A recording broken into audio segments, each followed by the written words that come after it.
আসসালামু আলাইকুম রহমতুল্লাহি ওয়া বারাকাতুহু। আমরা বরাবরের মতো আরেকটা হাদিস নিয়ে আপনাদের মাঝে এসেছি। হাদিসটি হলো হযরত আবু হুরায়রা রাদিয়াল্লাহু আনহু হতে বর্ণিত। হযরত রাসূল সাল্লাল্লাহু আলাইহি ওয়াসাল্লাম ইরশাদ করেন, একজন মুমিনের জন্য অপর মুমিনের প্রতি 6টি কর্তব্য রয়েছে।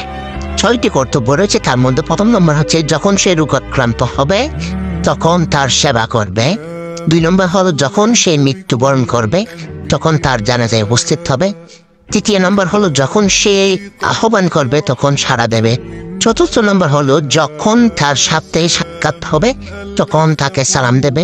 5 নম্বর হলো যখন সে হাসি দেবে তখন তার হাসির জবাব দেবে। 6 নম্বর উপস্থিত অনুপস্থিত সর্বাবস্থায় তার মঙ্গল কামনা করবে।